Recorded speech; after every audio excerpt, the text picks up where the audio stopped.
نے رئیس اسلم کو ساری رات سونے نہیں دیا تھا۔ صبح سویرے وہ بیدار ہوا، چھت سے نیچے جا کر حلیمہ خاتون چائے بنا چکی تھی۔ تھوڑی دیر بعد لاریب باہر آئی چائے لینے کے لیے۔ وہ جلدی سے نیچے آیا، لاریب پیالی بھر رہی تھی تو رئیس نے پھر ہاتھ دراز کیا اس کے سامنے۔ لاریب کا فشار خون بلند ہو گیا، لیکن ضبط کر کے بنا اس کی طرف دیکھے اس کی پیالی بھر دی۔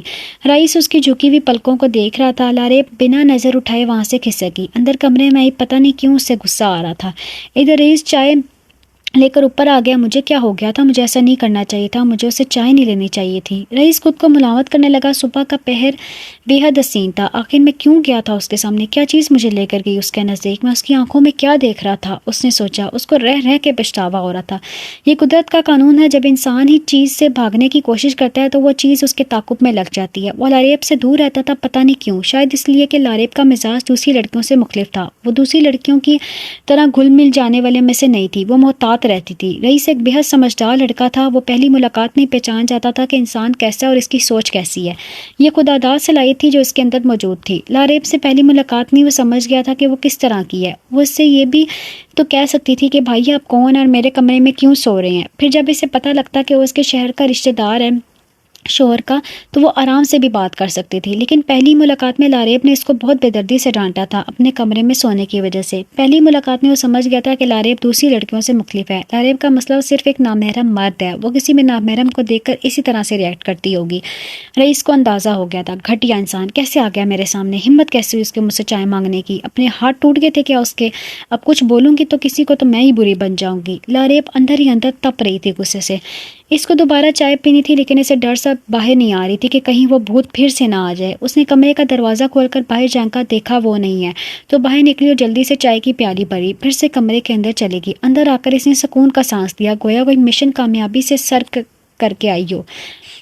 اسے کمرے کے اندر بیٹھے ہوئے بہت دیر ہو گئی تھی، لیکن آخر کب تک اندر بیٹھی رہتی؟ باہر نکلنا تھا، گھر کے کام کاج۔ بالآخر وہ باہر آ گئی، طرف میں نظریں گھمائی سے وہ کہیں نظر نہیں آیا۔ اس نے سکون کا سانس لیا اور کام شروع کیا، جھاڑو اٹھایا، دینے لگی۔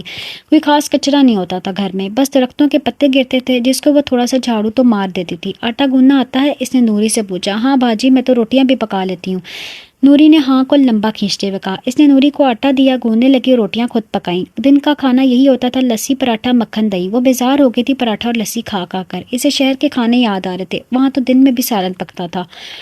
اس دن کے بعد سے 4 دن تک رئیس اسے گھر میں نظر نہیں آیا، نہ وہ سونے کے لیے آتا تھا نہ کھانے کے لیے۔ پتہ نہیں اب کہاں چلا گیا، پھر سے مجھے سلواتیں سننے پڑیں گی اس کی وجہ سے۔ لاریب کو پریشانی ہونے لگی۔ جب سارا ہفتہ وہ گھر نہیں آیا تو وہ اس کی پریشانی بڑھ گئی، وہ کسی سے پوچھ بھی نہیں سکتی تھی۔ بالآخر اس نے اپنے چھوٹے دیور حماد سے پوچھا۔ اس نے سوچا حماد بھی کوئی ہوش وغیرہ نہیں ہے۔ سنو، تمہارے رئیس بھائی نظر نہیں آ رہے، ایک ہفتے سے کہیں گئے ہوئے ہیں کیا؟ لاریب نے رازداری سے پوچھا۔ ہاں، وہ رئیس بھائی کا انٹرویو تھا نوکری کے لیے، اس لیے شہر گئے ہیں، حماد نے بتایا۔ تو اس کی جان میں جان ہے، شکر ہے، ورنہ میں تو ڈر گئی کہ میری وجہ سے نہ گیا ہو۔ اس نے دل ہی دل میں شکر کیا۔ حماد اتنا بھی سادہ نہیں تھا جتنا لاریب سمجھ رہی تھی۔ ایک ہفتے بعد جیسے ہی وہ گھر میں داخل ہوا تو اس نے رئیس کو دیکھتے ہی کہا، رئیس بھائی، پتہ ہے بھابھی آپ کا پوچھ رہی تھی کہ آپ اتنے دنوں سے کہاں غائب ہیں؟ حماد نے لاریب کے سامنے اونچی آواز میں رئیس سے کہا تو لاریب چونک گئی، شکر ہے وہاں کوئی اور موجود نہیں تھا۔ رئیس نے حماد کی بات سن کر لاریب کی طرف حیرت سے دیکھا۔ لاریب نظریں چراتی ہوئے اندر کی طرف بھاگی۔ اسے خود پر غصہ آ رہا تھا کہ وہ خود سے بھی زیادہ حماد پر۔ لاریب کے اندر جانے کے بعد رئیس نے حماد کو آنکھیں دکھائیں۔ ایسی باتیں نہیں بولتے حماد، آئندہ ایسا مت کہنا۔ اس نے حماد کے دونوں بازوں سے پکڑ کر جھنجھوڑ کر کہا اور خوب آنکھیں دکھائیں تاکہ وہ ڈر جائے۔ بھائی، وہ مجھ سے آپ کا پوچھ رہی تھی۔ حماد رونے جیسا ہو گیا۔ اب یہ بات کسی اور کے سامنے مت بولنا۔ وہ آنکھیں دکھاتا ہوا اندر چلا گیا۔ لاریب خود کو ملامت کرنے لگی، کیا سوچتا ہوگا وہ، میں کیوں پوچھ رہی تھی اس کا، کتنی شرمندگی کی بات ہے، سارا امیج خراب کر دیا میرا اس حماد کے بچے نے۔ وہ اندر ہی اندر کڑ کے رہ گئی تھی۔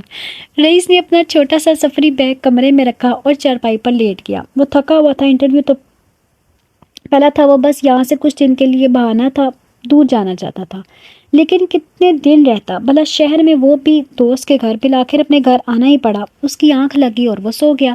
عزیز گھر آیا تو دیکھا لاریب کسی سوچ میں گم ہے۔ وہ کچھ دیر اسے ایسے دیکھتا رہا، پھر اس کی آنکھ کے سامنے چٹکی بجاتے ہوئے اس کے خیالوں سے باہر لے آیا۔ کیا سوچ رہی ہو اتنی دیر سے، جو میرے آنے کی خبر بھی نہیں ہوئی تم کو؟ عزیز کی آواز پر وہ چونک گئی۔ کچھ نہیں، بس ایسے ہی، اس نے ٹال دیا۔ بتاؤ نا، عزیز نے ضد کی۔ عزیز، کیا ہم یہاں سے کہیں اور نہیں جا سکتے؟ لاریب کے منہ سے بے اختیار نکلا۔ پھر شہر کی رٹ مت لگانا لیبو، میں بیزار ہو گیا ہوں۔ عزیز نے بیڈ پر دراز ہوتے ہوئے کہا، میں شہر کی بات نہیں کر رہی، اس گھر کی بات کر رہی ہوں۔ اس نے کہا، اب اس گھر میں کیا مسئلہ ہے تم کو، اور اس گھر سے جائیں گے تو جائیں کہاں، اور جائیں گے ہی کیوں؟ عزیز کو کوفت ہوتی تھی لاریب کی ان باتوں سے۔ وہ رئیس لاریب کہنا نہیں چاہتی تھی، لیکن ہے خیالی میں اس کے منہ سے نکل گیا، کیا رئیس؟ کچھ نہیں۔ لاریب کنفیوز ہو گئی۔ لیبو، خدا کا واسطہ اس بیچارے کی جان چھوڑ دو، ایک بے ضرر انسان ہے، یتیم لڑکا ہے، بے سہارا ہے، اس کا ہمارے اور اس گھر کے علاوہ کوئی نہیں ہے، کیوں ہاتھ دھو کر اس کے پیچھے پڑ گئی ہو؟ عزیز برہم ہو گیا، میں نے کیا کہہ دیا، میں تو کہہ رہی تھی کہ اس کا انٹرویو تھا نا، اس کو نوکری ملی۔ لاریب نے بات گول کر دی۔ اس کے بعد لاریب کو سمجھ آ گئی کہ اس گھر میں رئیس کے خلاف کوئی ایک لفظ نہیں سن سکتا، اور آئندہ اس کو احتیاط کرنی ہوگی۔ رئیس میں ایسا کیا تھا جو سب اس پر فدا تھے؟ لاریب سمجھنے سے قاصر تھی۔ رات کا اندھیرا پھیل چکا تھا، سب سونے کے لیے جا چکے تھے، لیکن لاریب کو نیند نہیں آ رہی تھی۔ نیند نہ آنے کی وجہ سے خوف تھا، وہی خوف شوہر کی غیر موجودگی میں ہر لڑکی کو ہوتا ہے۔ عزیز حلیمہ خاتون کو شہر لے کر گیا تھا، ان کے گھٹنوں میں درد تھا، وہ ڈاکٹر کے پاس گئی۔ اس کو رات لاریب کے میکے میں رہنا تھا، یا 1-2 دن مزید بھی لگ سکتے تھے۔ عزیز بھی لاریب سے کہہ کے وہ بھی ساتھ لیکن لاریب نے انکار کر دیا کہ وہ میکے جانا تو چاہتی تھی، لیکن ساس کے ساتھ نہیں جانا چاہتی تھی، اور اس کو معلوم تھا کہ وہ ایک دن میں ہی واپس آ جائیں گی۔ جب بھی جاتی تھی لمبی چھٹی پر جاتی تھی، اس لیے اس نے سوچا کہ ساس ہو آئے پھر وہ جائے گی۔ اب وہ اپنے کمرے میں کری تھی، اس کو گھٹن ہو رہی تھی، وہ باہر نکلی، چارپائی پر دراز ہوگی، تھوڑی دیر کھلی ہوا میں سانس لینے چاہتی تھی۔ گاؤں کے سب لوگ جلدی سو جاتے تھے، لیکن لاریب کو جلدی سونے کی عادت نہیں تھی۔ آج پتہ نہیں کیوں اس کو نیند بھی نہیں آ رہی تھی۔ اوپر سونے کی تیاری کر رہا تھا وہ، اسے پنکھا ہلکا چلایا، اپنا بستر بچھایا اور لیٹ گیا۔ سردی بڑھتی جا رہی تھی دن بدن، رائس کے لیے اچھا پر سونا محال چھت ہو رہا جا رہا تھا سردی کی وجہ سے۔ اس نے سوچا کہ وہ آئندہ نیچے ہی سویا کرے گا، مگر آج اسے چھت پر ہی سونا تھا، کیونکہ عزیز گھر پر نہیں تھا اور نہ ہی حلیمہ خاتون۔ وہ اپنے سرہانے پسر رکھ کر سوتا تھا۔ گاؤں کے تقریباً تمام مردی اپنے ساتھ ہتھیار رکھتے تھے۔ گاؤں میں چوری چکاری زیادہ تھی، بھینس چوری کرنے کے لیے چور آ جاتے تھے، اس وجہ سے تقریباً سب کے پاس ہی اسلحہ تھا۔ وہ چارپائی سے اٹھا اور ایک نظر ارد گرد پر ڈالنا چاہیے، وہ شیاری کے لیے۔ اس نے دیکھا لاریب باہر بیٹھی ہوئی۔ اب محترمہ کو کون سمجھائے کہ یہ وقت نہیں ہے باہر بیٹھنے کا، یہ وقت چور چکوں کا آنے کا ہے۔ اکیلی لڑکی کا اس طرح سے باہر اس وقت بیٹھنا صحیح نہیں ہے، میری شکل تو ایسی میڈم کو پسند نہیں ہے، کچھ کہوں گا تو خواہ مخواہ برا بن جائیں گی۔ اور اس نے سوچا اور سونے کے لیے لیٹ گیا۔ لاریب اپنے کمرے میں سونے کے لیے چلی گئی، نہ جانے رات کے کون سے پہر اس کی آنکھ کھل گئی پیاس کی وجہ سے۔ وہ باہر اور مٹکے سے پانی پیا، اندر اپنے کمرے میں جانے ہی لگے کہ کسی نے اس کا ہاتھ کھینچ کر کمرے میں لے آیا۔ لاریب کا موبائل اس کے ہاتھ سے گر گیا، کمرے میں اندھیرا تھا، وہ دیکھ نہیں پائی کہ کون ہے۔ اس شخص نے اس کے منہ پر ہاتھ رکھا تاکہ وہ چیخ نہ سکے۔ موبائل ٹارچ کی ہلکی سی روشنی کمرے میں پھیل گئی۔ لاریب خود کو چھڑوانے کی کوشش کرنے لگی۔ یہ حملہ اتنا اچانک تھا کہ اسے سمجھ نہیں آ رہا تھا کہ وہ کیا کرے۔ نیم روشنی میں بس اتنا ہی نظر آیا کہ وہ شخص اپنا چہرہ کسی کپڑے سے چھپایا ہوا ہے، اس کی صرف آنکھیں نظر آ رہی تھیں۔ نہ جانے کب سے میں اس وقت کا انتظار میں تھا کہ تم اکیلی مجھے ملو۔ آج مجھے پتہ چلا کہ تمہارا شوہر تمہاری ساس گھر پر نہیں ہے، تو مجھے موقع مل گیا۔ ڈرو مت، میں تمہارے ساتھ کوئی بدتمیزی کرنے نہیں آیا، میں صرف اتنے سے کہنے آیا ہوں کہ میں تمہارے حسن پر عاشق ہو گیا ہوں۔ جب سے تمہیں پہلی بار دیکھا ہے تب سے تم سے بات کرنے کے لیے تڑپ رہا تھا، لیکن موقع نہیں ملا۔ تمہارا شوہر ہے وقت اپنے ساتھ اسلحہ رکھتا ہے، جس کی وجہ سے میں تمہارے گھر کے آس پاس بھی نہیں بھٹکتا، مگر آج دل کے ہاتھوں مجبور ہو کر کہہ رہا ہوں کہ میں تم پر فدا ہوں، میری محبت کو قبول کر لو۔ وہ اس شخص کے کان میں قریب ہو کر سرگوشی کر رہا تھا، بہت ہلکی آواز میں۔ منہ پر کپڑا ہونے کی وجہ سے اس کی آواز صحیح سے پہچان نہیں پا رہی تھی۔ تمہیں میری محبت قبول ہے یا نہیں، صرف سر ہلا کر جواب دو۔ لاریب بالکل بے بسی سے سر نفی میں ہلایا۔ تو تمہیں اس انسان سے محبت ہے جو تمہیں قدر جانتا ہی نہیں ہے، اس کو احساس ہی نہیں ہے کہ اس کو کیسا ہیرا ملا ہے۔ سچ تو یہ ہے کہ وہ تمہارے لائق ہی نہیں۔ اس شخص سے اس طرح دبی ہوئی آواز میں گوشی کی۔ لاریب خود کو چھڑوانے کی پوری کوشش کر رہی تھی، بالآخر کامیاب ہو گئی۔ لاریب نے اس شخص کو دھکا دیا اور بھاگتی ہوئی اس کمرے میں آئی جہاں اس کے سسر اور چھوٹا دیور سو رہا تھا۔ بنا کوئی آواز نکالے شور مچائے اپنے سسر کی چارپائی کے ساتھ ٹیک لگا کر بیٹھ گئی۔ وہ حد سے زیادہ خوفزدہ تھی، یہ سب اتنا غیر متوقع تھا کہ اس کو ابھی تک یقین نہیں آ رہا تھا۔ وہ آدھی نیند سے جاگی تھی، اس کے دل کی دھڑکنیں تیز ہو گئی تھی، سر چکرا رہا تھا۔ اس کمرے میں کنڈی بھی نہیں تھی، وہ شخص جو بھی تھا اس نے اس کمرے میں آنے کی جرت نہیں کی تھی۔ پھر ساری رات لاریب نے وہاں بیٹھ کر ہی گزاری اور صبح ہو گئی۔ نیند آنے کا کوئی سوال ہی پیدا نہیں ہوتا تھا۔ صبح کی پہلی کرن جیسے ہی نظر آئی وہ محتاط ہو کر باہر آئی۔ باہر روشنی پھیل چکی تھی، جب روشنی پوری طرح سے پھیل گئی تو وہ اپنے کمرے میں آئی، دیکھا وہاں کوئی نہیں ہے۔ اس کو بہت نیند آ رہی تھی، وہ اس کی حالت بھی غیر تھی۔ ساری رات بیٹھے رہنے کے باوجود اس کا جسم درد سے دکھ رہا تھا۔ وہ کنڈی لگا کر اپنے بیڈ پر دراز ہو گئی اور سو گئی۔ کچھ گھنٹوں بعد اس کی آنکھ کھلی، اس نے دن چڑھایا۔ صبح کے 10 بج رہے تھے۔ وہ اٹھی اور منہ دھویا، باہر آئی تو گھر میں کوئی نظر نہ آیا۔ سامنے چولہے پر چائے بنی ہوئی پڑی تھی، پتہ نہیں کس نے بنائی۔ وہ چائے پینے لگی، رات والے واقعے کے بعد جیسے صدمے میں تھی۔ وہ کسی سے کچھ کہہ بھی نہیں سکتی تھی، کہتی تو کس سے کہتی۔ دیکھو بیٹا، تم گاؤں میں بہانے جا رہی ہو۔ گاؤں میں اکثر اس طرح کے واقعات ہوتے رہتے ہیں، کوئی گھر میں غصہ آتا ہے، میں نے تو ایسے بہت سے قصے سنے ہیں۔ خدا نہ خواستہ اگر ایسا کچھ ہو جائے تو اس کا ذکر کسی سے مت کرنا، کیونکہ ہر حال میں بدنامی عورت کی ہوتی ہے۔ چیخنا چلانا بھی مت، اور اپنے شوہر سے کسی سے گھر میں ذکر مت کرنا، صرف اور صرف اپنی ساس کو بتانا۔ گاؤں کی عورتیں بہت تجربہ کار ہوتی ہیں، وہ معاملے کو ہینڈل کرنا جانتی ہیں۔ تو اپنے شوہر کو بتاؤ گی تو خون خرابے کے سوا کچھ نہیں ہوگا۔ مرد جذباتی ہوتا اور ایک دم سے قتل و غارت پر اتر آتا ہے، اس کے مقابلے میں عورت صحیح طریقے سے معاملہ دیکھتی ہے۔ لاریب کو ندرت بیگم کی صحیح نصیحت یاد آئی جو شادی کے دن انہوں نے اس سے کی تھی۔ اس وقت لاریب کی یہ نصیحت صرف نصیحت لگی تھی، جیسے ہر ماں اپنی بیٹی کو زندگی کے ہر معاملے میں نصیحت کرتی ہیں، لیکن اس کے وہم و گمان میں بھی نہ تھا کہ اس کے ساتھ یہ واقعہ ہو جائے گا۔ اس نے خدا کا شکر ادا کیا وہ بندہ چلا گیا اور اس شخص نے اس کو کوئی نقصان نہیں پہنچایا، لیکن لاریب اپنی ساس سے یہ بات کہنا نہیں چاہتی تھی، اسے اس کے ساتھ پسند نہیں تھی۔ اس نے سوچا کہ وہ شہر جائے گی تو اپنی ماں سے ضرور کہے گی اور اس کی ماں بہتر مشورہ دے گی، لیکن اب وہ کیا کرے؟ وہ شخص جو بھی تھا دوبارہ آ سکتا تھا، اللہ کرے آج عزیز آ جائے۔ اس سے دل سے دعا کی اگر عزیز نے مزید ایک دن شہر میں لگایا تو اس کے لیے مسئلہ ہو جائے گا۔ اس نے سوچا تھا کہ اگر عزیز آج رات نہیں آیا تو وہ اپنے بستر اپنے سسر اور دیور کے کمرے میں لگائے گی۔ سارا دن نہ جانے کس کشمکش میں اس نے گزارا۔ شام کو جب عزیز واپس آیا تو اس کی جان میں جان آئی۔ پھر کچھ دن یوں ہی گزر گئے، وہ سوچو کہ سمندر میں غرق تھی۔ وہ سوچ سوچ کر تھک گئی تھی کہ آخر وہ شخص کون تھا، کون ہو سکتا ہے؟ گاؤں میں ایسا کون سا انسان ہے جس نے اسے اتنے غور سے دیکھا ہے؟ اس کے گھر تو عزیز کے سخت طبیعت کی وجہ سے کوئی بھی نہیں آتا ہے۔ آخر کون تھا اتنا دیدہ للے جس نے یہ رزق اٹھایا؟ وہ سوچ سوچ کر تھک گئی تھی۔ شام کے اس پہر میں وہ یہی سوچ رہی تھی کہ اس کی نظر گھر کے مرکزی دروازے پر تھی۔ وہ سوچ ہی رہی تھی کہ اچانک وہاں سے رئیس آتا دکھائی دیا۔ لاریب اسے دیکھ رہی تھی کہ اس کے ذہن میں ایک دھماکہ ہوا، یہی وہ شخص ہی ہو سکتا ہے، اس کے علاوہ کوئی اور نہیں ہو سکتا۔ اس شخص کے علاوہ کوئی بھی اتنی جرأت نہیں کر سکتا۔ یہی ہے جو ہر وقت میری آنکھوں میں دیکھ کر آتا ہے، جو بظاہر شریف ہونے کا ڈرامہ کرتا ہے۔ یہی ہے یہ شخص، پہلے دن سے ہی مجھے نہیں پسند۔ یہ شخص شروع سے ہی میرے لیے مشکوک رہا ہے، میں اس کی طبیعت صاف کرتی ہوں ابھی۔ لاریب کا غصہ آسمان کو چھونے لگا، اس کا چہرہ غصے سے سرخ ہو گیا تھا رئیس کا سوچ کر۔ رئیس حسب عادت چھت پہ چڑھ گیا۔ لاریب غصے سے اسے جاتا ہوا دیکھ رہی تھی۔ رات کا کھانا بنا کر وہ چھت کی جانب پڑی۔ اس نے پوری تسلی کی کہ عزیز گھر پر نہیں ہے اور اس کی ساس سونے کے لیے چلی گئی ہے۔ عزیز کے واپس گھر آنے سے پہلے اس نے رئیس کی طبیعت صاف کرنی تھی۔ وہ تیزی سے سیڑھیاں چڑھتی ہوئی اوپر آئی۔ سردی کی وجہ سے اس نے وہی لال رنگ کا شال اوڑھا ہوا تھا، دوپٹہ نہیں پہنا تھا، شال ہی سر پر رکھا ہوا تھا۔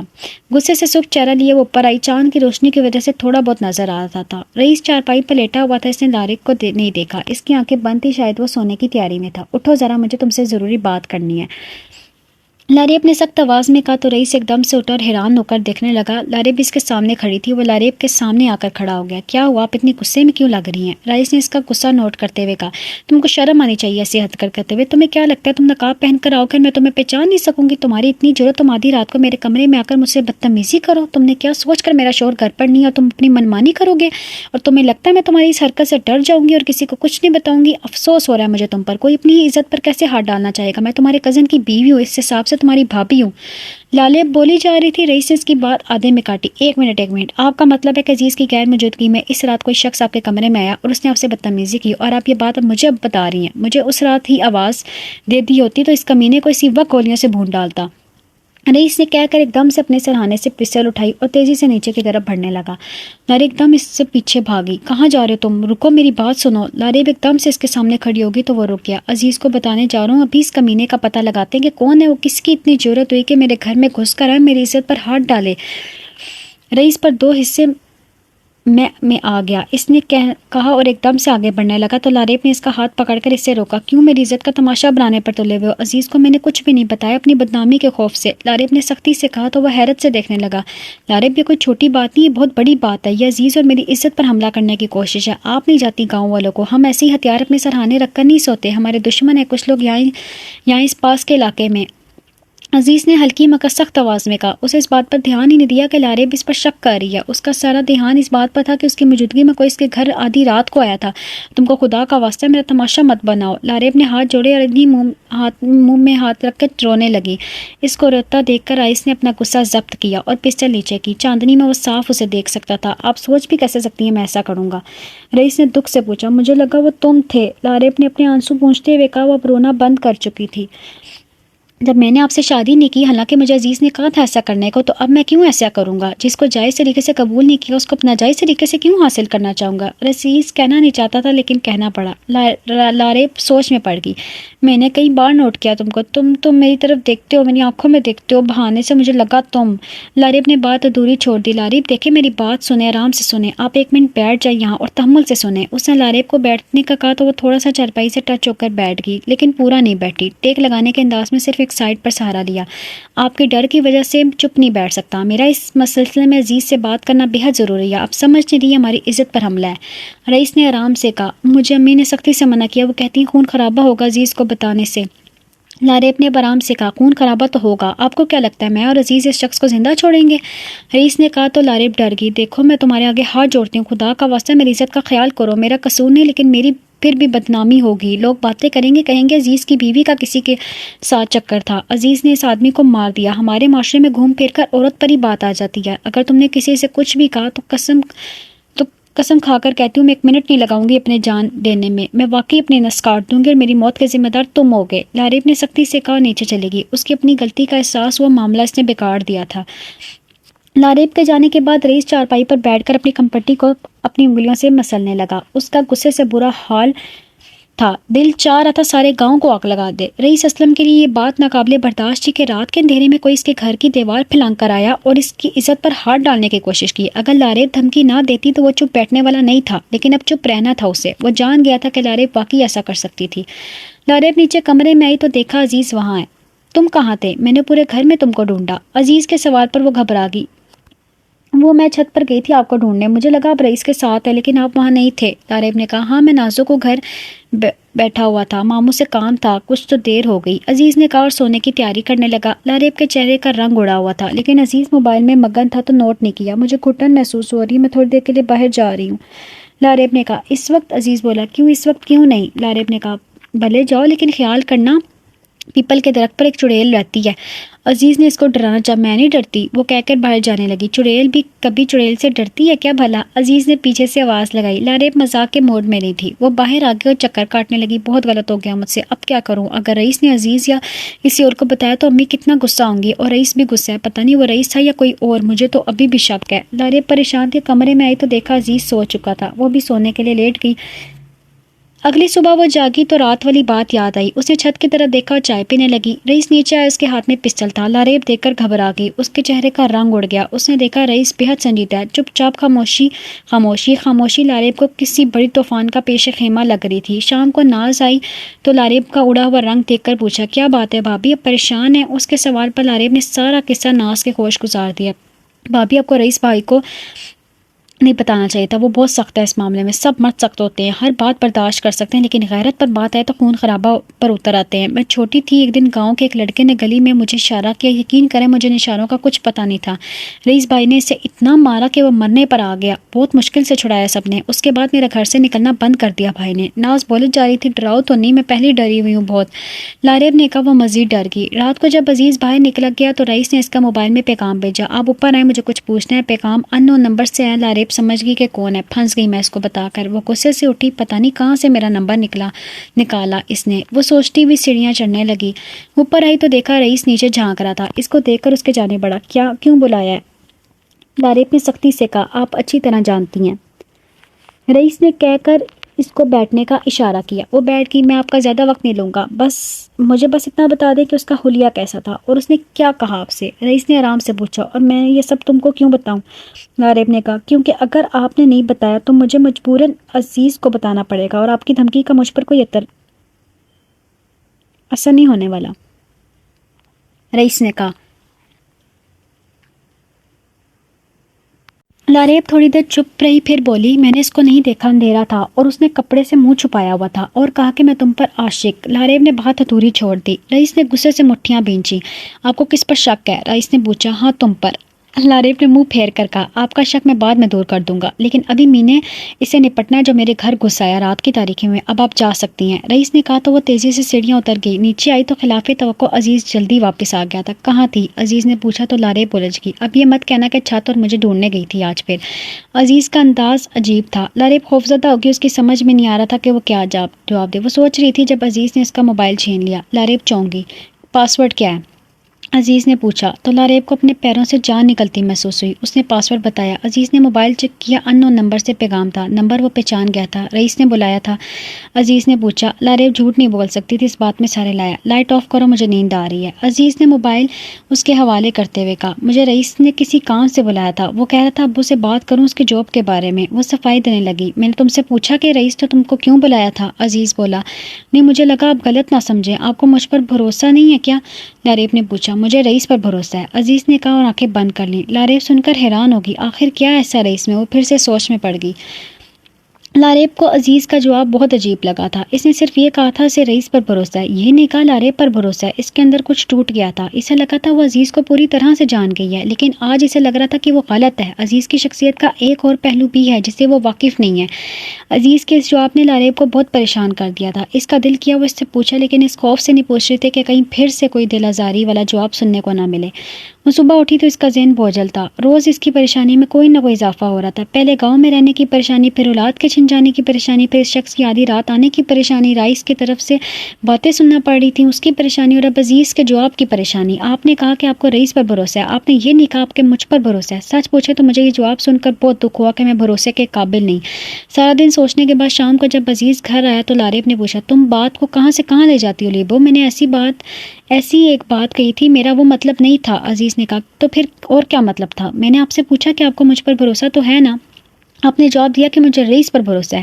کتنے دکھ کی بات ہے، میں اتنے مہینوں سے آپ کے ساتھ رہ رہی ہوں، پھر بھی آپ مجھے پہچان نہیں پائے۔ لاریب نے دکھ سے کہا، لیبو میں پچھلے 26 سال رئیس کے ساتھ رہا ہوں، ہم دونوں کی عمر میں چند ماہ کا ہی فرق ہے، ہم دونوں گھر میں بھی ساتھ رہے، اسکول میں بھی ساتھ تھے، میٹرک ساتھ ہی پڑھتے رہے، ہاسٹل میں بھی ساتھ رہے۔ مجھے بھی دکھ ہوتا ہے جب تم اس سے نفرت کا اظہار کرتی ہو، اس کو اپنے ارد گرد برداشت نہیں کرتی ہو، اس سے کھل کر بات نہیں کرتی ہو۔ سچ پوچھو تو مجھے رئیس کا دکھ ہوتا ہے، وہ ہمیشہ مجھے کہتا تھا کہ جب تمہاری بیوی آئے گی تو میں اسے خوب تنگ کروں گا تمہارا نام لے کر۔ یقین کرو اس سے اپنی بھابھی آنے کا اتنا انتظار تھا۔ دیور بھابھی کا بہت ہی پیارا رشتہ ہوتا ہے۔ رئیس کا کوئی بھائی نہیں ہے تو میں ہی اس کا بھائی ہوں، اور اس نے مجھ سے اور امید لگائی ہوتی ہے، لیکن جب تم اس کے ساتھ اجنبیوں والا رویہ رکھا تو وہ سب سے دور ہو گیا۔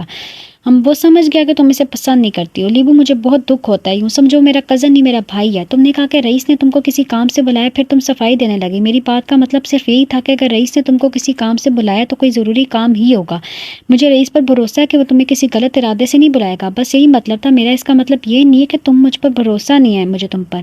جواب میں عزیز لمبی تقریر کر دی۔ لاریب کچھ بول ہی نہیں پائی۔ شاید آپ صحیح کہہ رہے ہیں، شاید میں ہی غلط ہوں اور اس کو غلط سمجھ رہی تھی۔ اس نے دل میں سوچا مگر کہا نہیں تھا۔ سورج نارنجی رنگ کا ہو چکا تھا، پورے گاؤں میں ہر طرف لکڑیوں کے دھوئیں کی بو پھیل رہی تھی۔ لکڑیاں توڑنے کی آواز فضا میں شور پیدا کرنے میں اپنا کردار ادا کر رہی تھی۔ ابھی اندھیرا نہیں ہوا تھا، لاریب سالن بھون رہی تھی، سردی کی وجہ سے سب اندر بیٹھنے لگے تھے۔ اب لاریب کے ساتھ نوری بیٹھی ہوئی تھی جو کہ روٹیاں پکا رہی تھی۔ ایسے میں رئیس چھت سے نیچے آتا ہوا دکھائی دیا، اس کے ہاتھ میں لحاف تھا، غالباً وہ آج نیچے سونے کا ارادہ رکھتا تھا۔ سردی زیادہ ہونے کی وجہ سے اوپر سونا مشکل ہو رہا تھا۔ اس نے کمرے میں چارپائی ڈالی اور بستر بچھایا۔ شکر ہے یہ نیچے آ گیا، کم از کم اب مجھے باتیں تو سننی نہیں پڑیں گی اس کی وجہ سے۔ لاریب نے دل ہی میں شکر ادا کیا۔ تھوڑی دیر بعد وہ باہر آیا، اس کے ہاتھ میں رائفل تھا، اسے صاف کرنے کے لیے چارپائی پر بیٹھ گیا۔ رائفل دیکھ کر لاریب کے پیروں کی جان نکل گئی۔ پیچھے سے عزیز بھی آ گیا۔ نیا لیا ہے کیا؟ کب لیا؟ عزیز نے آتے ہی سوال کیا۔ وہ اب اس کے ساتھ بیٹھ گیا۔ ہاں کل ہی لایا ہوں، رئیس نے کہا۔ کتنے کا لیا ہے؟ عزیز نے اس کے ہاتھ سے رائفل پر لیتے ہوئے پوچھا۔ اس کا جائزہ دینے لگا۔ رئیس نے قیمت بتائی۔ کیسا خیال آیا اچانک لینے کا؟ پسٹل تو ہے نا تمہارے پاس؟ عزیز نے کہا۔ بس ایک کتے کو مارنا ہے۔ رئیس کے جواب پر لاریب کا سر چکرانے لگا، لیکن عزیز مذاق سمجھ کر زور زور سے ہنسنے لگا۔ لاریب کا گلا خشک ہو گیا۔ کھانا کھانے کے بعد جب عزیز حسب عادت باہر چلا گیا تو وہ رئیس کے کمرے میں آئی، سرخ شال اوڑھے۔ میں نے تم کو بتا کر غلطی کر دی، تم جب تک عزیز کو نہیں بتاؤ گے چین سے نہیں بیٹھو گے، کیوں مجھے رسوا کرنے پر تلے ہو؟ لاریب نے اندر آ کر ایک ہی سانس میں کہا۔ آواز نیچے تھی لیکن لہجہ سخت۔ رئیس جو موبائل میں نیٹ کھول کر بیٹھا تھا اسے اچانک آنے پر چونک گیا۔ وہ بیٹھا ہوا تھا، اسے دیکھ کر کھڑا ہو گیا۔ آپ کو واقعی لگتا ہے رئیس آپ کو رسوا کرنا چاہے گا؟ رئیس نے اس کی آنکھوں میں دیکھ کر کہا تو لاریب نے آنکھیں تو اسی طرف پھیر لی۔ اتنے دنوں سے اس شخص کو ڈھونڈ رہا ہوں جس نے آپ کو ہاتھ لگایا، آپ سے غلط بات کی، میرا بس نہیں چل رہا میں اس کی زبان اور ہاتھ کاٹ دوں، صرف اس لیے کہ اس نے آپ کی عزت پر ہاتھ ڈالنے کی کوشش کی، اور آپ کہہ رہی ہیں میں آپ کو رسوا کروں گا؟ رئیس نے دکھ دلی سے کہا۔ لاریب نے لمبی سانس اندر لے کر باہر نکالی۔ تو تم عزیز سے کیوں کہہ رہے تھے کہ کتے کو مارنا ہے؟ لاریب نے پوچھا۔ ہم دونوں کو عادت ہے آپس میں اس طرح کا مذاق کرتے ہیں، رئیس نے فوری جواب دیا۔ رئیس نہیں دیکھنا چاہتا تھا لیکن پھر بھی غلطی، اس کی نگاہیں بار بار لاریب کی جھکی ہوئی پلکوں کی طرف جا رہی تھیں، وہی آئی لائنر کی لمبی سی لکیر۔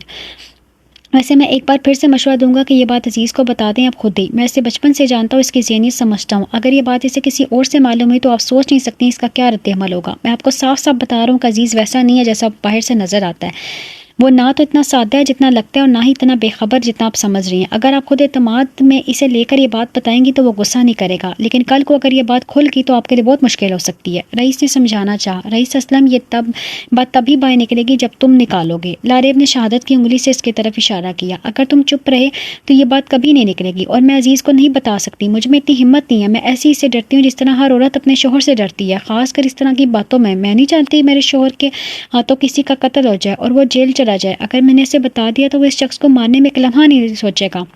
اسے مار دے گا اور جیل چلا جائے گا، اور اس کے بعد میری زندگی کیا رہ جائے گی؟ تم خود سوچو، لاریب نے کہا.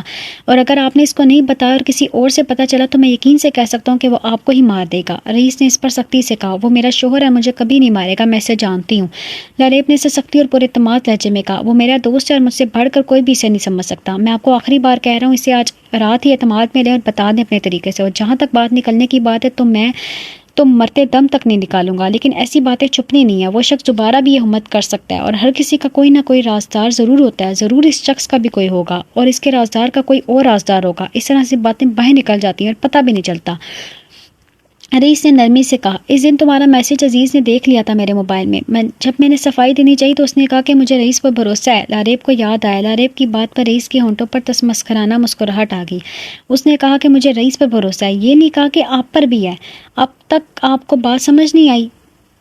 رئیس نے کہا تو لاریب سوچ میں پڑ گئی. اگلے دن کہا تھا کہ تم پر بھی بھروسہ ہے، لاریب نے بتایا. اگلے دن جب آپ نے خود پوچھا ہوگا دوبارہ ایسا ہی ہے نا؟ رئیس نے کہا. ہاں ایسا ہی ہے. لاریب اس پر دھیمی آواز میں کہا. لاریب کیا آپ نہیں چاہتی کہ وہ شخص پکڑا جائے اور اسے سزا ملے؟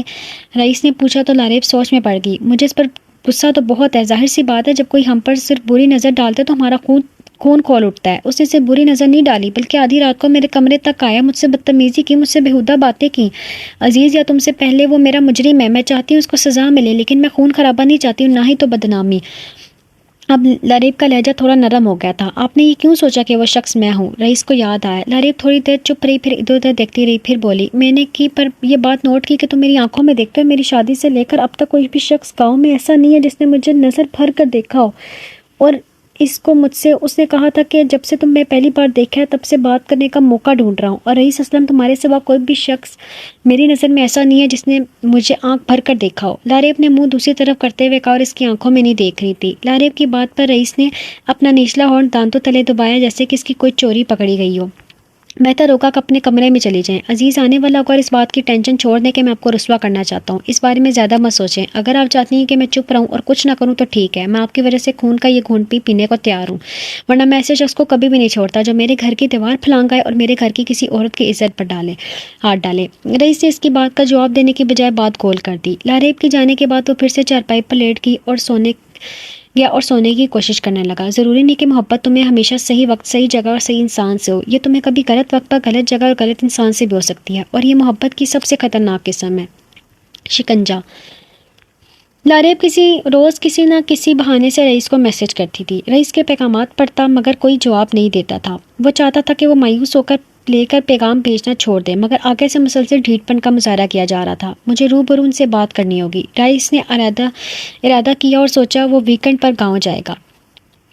جمعے کی شام کو وہ جلدی آفس کا کام نپٹا کر گاؤں کے لیے روانہ ہوا. سارے سفر میں وہ باتیں سوچتا رہا جو اسے لاریب سے کرنی تھی. وہ تقریباً رات دیر سے گاؤں پہنچا اور آتے ہی سو گیا. صبح لاریب نے جب اسے دیکھا تو اس کو حیرت ہوئی. اسے لگا کہ اب رئیس گاؤں نہیں آئے گا، مگر وہ آ گیا. مجھے آپ سے بہت ضروری بات کرنی ہے. رات کا کھانا بنانے کے بعد چھت پر آ جائیں. رئیس نے اس کے موبائل میں پیغام بھیج کر اس سے سامنے ہی بیٹھی ہوئی تھی. پیغام پڑھ کر اس نے ایک نظر اس کی طرف دیکھا. وہ کھڑی ہوئی. اس نے اپنے پاؤں لڑکھڑاتے ہوئے محسوس کیا ایسا اس کے ساتھ پہلی بار ہو رہا تھا. پھر سارا دن لاریب نے رات ہونے کا انتظار کیا. بار بار سوچ رہی تھی کہ پتہ نہیں کیا بات کرنی ہے اس سے. رات کے کھانے سے فارغ ہو کر وہ چھت پر آئی جہاں رئیس پہلے سے موجود تھا. کیسی ہیں آپ؟ اس نے پوچھا. ٹھیک ہوں، لاریب نے مختصر سا جواب دیا. نہیں آپ ٹھیک نہیں اور ٹھیک لگ بھی نہیں رہی ہیں، رئیس نے کہا تو لاریب نے حیرت سے اس کی طرف دیکھا. چاند کی روشنی مدھم تھی. وہ مشکل سے ایک دوسرے کو دیکھ رہے تھے. میں ٹھیک ہوں، آپ کو ایسا کیوں لگ رہا ہے کہ میں ٹھیک نہیں ہوں؟ لاریب نے پوچھا. اس نے آج سیاہ رنگ کی شال اوڑھی ہوئی تھی. آپ بیٹھ جائیں، مجھے تھوڑا سا تفصیل میں بات کرنی ہے. رئیس نے کہا تو اسے چارپائی پر بیٹھنے کا اشارہ کیا. وہ بیٹھ گئی. اس کے پاؤں نیچے کی طرف تھے جو چھت کی زمین کو چھو رہے تھے. وہ بس ہلکا سا ٹیک لگا کر بیٹھی. لاریب، رئیس نے اس کا نام پکار کر بات شروع کی. میں آپ کو ایک کہانی سناتا ہوں لیکن آپ بیچ میں نہیں بولیں گی، رئیس نے کہا تو لاریب نے سر جھکا لیا، سننے لگی۔ ایک لڑکی تھی، اس کی شادی گاؤں میں ہوگی۔ وہ لڑکی شہر سے آئی تھی، گاؤں کے ماحول کی عادی نہیں تھی۔ اس بیچاری کو گاؤں میں بہت ساری مشکلات کا سامنا کرنا پڑا، لیکن چونکہ اس اپنے شوہر سے محبت تھی اس لیے اس نے ڈٹ کر ان ساری مشکلات کا سامنا کیا۔ گرمی میں کام کرنا، لکڑیاں تو توڑ کر اس نے بہت مشکل سے کام کیا تھا، لیکن پھر بھی اس نے یہ سب کیا، اور بدلے میں ضرور اس نے سوچا کہ اس کا شوہر اس کی تعریف کرے گا، اس کا ساتھ دے گا، اس کی قربانیاں رائگاں نہیں جائیں گی۔ لیکن اتنی محنت کے بعد جب اسے اپنے شوہر سے ہمدردی کے دو بول بھی سننے کو نہ ملے تو ان حالات میں ان کا مایوس ہونا ایک فطری عمل تھا۔ ایسا نہیں تھا کہ اس کا شوہر سے محبت نہیں کرتا تھا، وہ اسے بہت محبت کرتا تھا، لیکن کچھ لوگوں کو احساس نہیں ہوتا کہ کوئی ان کے لیے کتنی مشکلات سے گزر ہے۔ ہر انسان کی اپنی سوچ اور فطرت ہوتی ہے۔ اس کے شوہر کی فطرت یہی تھی کہ وہ سوچتا تھا کہ جب گاؤں کی ہر لڑکی کام کرتی ہے اور امید نہیں لگاتی ہے تو اس کی بیوی بھی ایسے ہی کرے۔ پھر بھی اس لڑکی نے ہمت نہیں ہاری، وہ کام کرتی رہی سخت گرمی میں اور پھر سخت سردی میں، اور اس دوران اولاد کی خوشی بھی سے چھن گئی۔ وہ اس کی وجہ سے بے حد اداس تھی۔ ایسی حالات میں ہر لڑکی چاہتی ہے کہ اس کی دلجوئی کی جائے، اس کا شوہر، اس کے تمام گھر والے اس کا دکھ میں اس کا ساتھ دیں، لیکن اس لڑکی کے ساتھ ایسا کچھ نہیں ہوا۔ اس کے شوہر نے اس پر الزام لگایا اولاد کے قتل کرنے کا، پھر بھی اس لڑکی نے کسی سے بھی کچھ نہیں کہا اور خدا سے دعا کرتی رہی۔ پھر اس کی ساس نے بھی اس کو ایک دن دل آزاری والے کلمات کہے، بجائے کہ جواب دینے کے، غصہ ہونے کے، اس لڑکی نے صبر سے سب کچھ برداشت کیا۔ وہ سب باتیں برداشت کرتے جیسے نہیں تھیں، لیکن پھر بھی اس لڑکی نے کیا۔ کہانی صرف یہاں پر ختم نہیں ہوئی۔ وہ لڑکی تب تک چپ رہی جب تک اس عزت پر بات نہیں آئی تھی، لیکن ایک رات اس کے شوہر کی غیر موجودگی میں ایک شخص اس کے کمرے میں آیا اور اسے بدتمیزی کی۔ یہاں پر لڑکی کی ہمت جواب دے گی، اسے اپنے شوہر کے ایک کزن پر شک تھا۔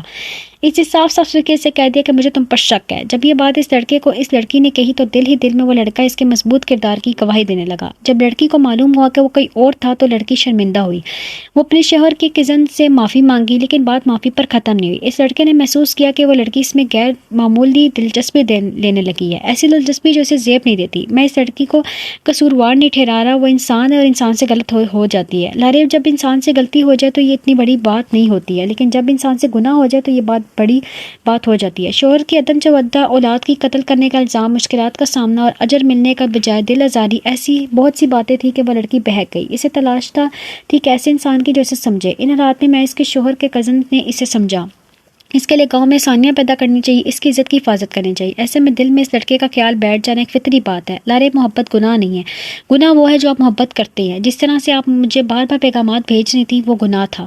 یہاں پر لاریب نے کچھ بولنے کے لیے منہ کھولا، لیکن رئیس نے اس سے ہاتھ کے اشارے سے چپ رہنے کو کہا۔ جیسے آپ محبت سمجھ رہی ہیں وہ محبت نہیں ہے، محبت کے نام پر شیطان کا ایک شکنجہ ہے۔ میں آپ کو شرمندہ کرنے کے لیے سب نہیں کہہ رہا، میں صرف سمجھانے کے لیے کہہ رہا ہوں۔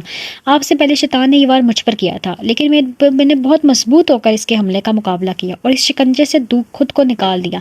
لیکن میں جانتا ہوں کہ مرد مضبوط ہوتا ہے، اس معاملے میں عورت کمزور ہوتی ہے۔ پتہ ہے عورت کیوں کمزور ہوتی ہے؟ کیونکہ وہ ایک سے زائد شادیاں نہیں کر سکتی۔ جب مرد کو محبت ہوتی ہے تو وہ ایک یا دو بیوی کے ہوتے ہوئے بھی تیسری یا چوتھی بیوی رکھ سکتا ہے۔ جب مرد شادی کرتا ہے تو شیطان کا وار خالی ہو جاتا ہے، کیونکہ وہ ایک جائز رشتے میں بن جاتا ہے اس لڑکی کے ساتھ جس سے محبت ہوتی ہے۔ لیکن شیطان یہ بات جانتا ہے کہ ایک شادی شدہ لڑکی کسی غیر مرد کے ساتھ جائز رشتے میں نہیں بن سکتی ہے تب تک جب تو اپنے شوہر سے بے وفائی نہ کرے، اسے چھوڑ نہ دے۔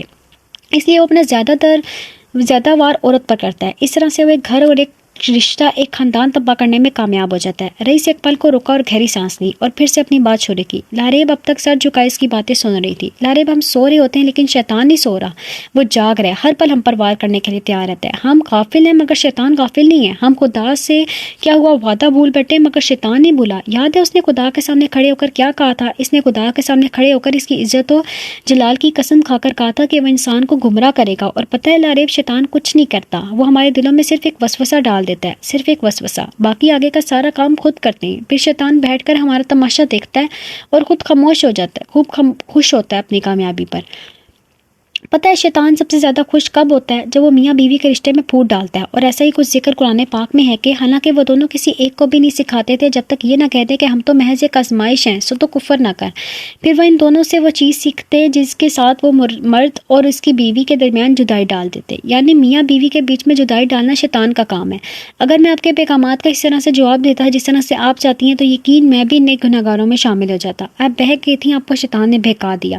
یقین مانے شیطان پہلے دن سے ہی آپ کے پیچھے لگا ہوا تھا۔ جب آپ گاؤں میں آئیں تو شیطان نے آپ کو مشکلوں میں ڈال دیا، لیکن آپ نے گاؤں کے حالات کا صبر کے ساتھ سامنا کیا تو یہاں شیطان کا وار کھالی گیا۔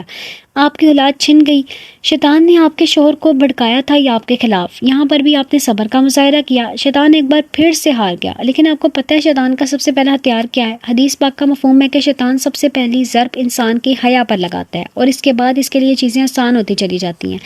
اس کا بس دوسری جگہوں پر نہ چلا تو اس نے آپ کی حیا پر ضرب لگانی چاہیے۔ آپ کا ذہن میری طرف موڑ دیا، اور ایک حدیث پاک میں ہے کہ جب تم حیا نہ کرو تو جو چاہے کرو۔ میں نے اپنے آپ کو شیطان کے اس شکنجے سے نکال لیا، اب آپ کی باری ہے، آپ نے خود کو نکالنا ہے اس شکنجے سے۔ رئیس نے کہہ کر بات ختم کی تو اس نے دیکھا کہ لاریب اپنے آنسو پونچھ لیا۔ پلیز آپ روئیں مت، رئیس نے دکھ سے کہا۔ وہ جانتی تھا کہ اس نے لاریب کا دل دکھایا بہت۔ میں بہت بری ہوں، اپنے شوہر کے ہوتے ہوئے کسی اور نامحرم کے بارے میں سوچنے لگ گئی تھی۔ لاریب نے آنسو پونچھتے ہوئے شرمندگی سے کہا۔ وہ بہت شرمندہ تھی۔ بری آپ نہیں ہے، برا شیطان ہے، رئیس نے کہا تو لاریب نے اس بات میں سر ہلایا۔ اگر میری کوئی بات آپ کو بری لگی ہو تو مجھے معاف کر دیجیے گا، میں صبح ہوتے ہی واپس شہر چلا جاؤں گا، صرف آپ کو سمجھانے کے لیے آیا تھا کیونکہ بہت ضروری تھا۔ آپ نیچے چلی جائے، عزیز آنے والا ہوگا، رئیس نے کہا تو لاریب جانے کے لیے اٹھی، سیڑھیاں اترتے ہوئے نیچے آئی۔ عزیز اب تک گھر واپس نہیں آیا تھا۔ اس نے کمرے کی لائٹ آف کی اور چپکے سے آنسو بہانے لگی۔ سچ کہا تھا اس نے، محبت گناہ نہیں ہے، محبت میں ہم جو کرتے ہیں وہ گناہ ہے۔ لاریب بچوں کی طرح سسکیاں لے کر رو رہی تھی۔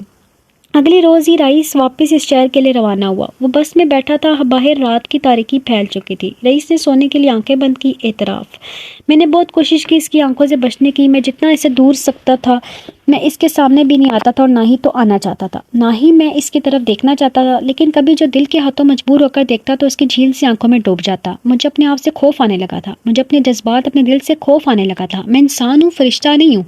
وہ محبت جس میں نہ جانے کب سے تلاش کر رہا تھا، مجھے نہیں معلوم تھا کہ وہ محبت مجھے اس طرح سے ملے گی کہ وہ میری ہوگی نہیں۔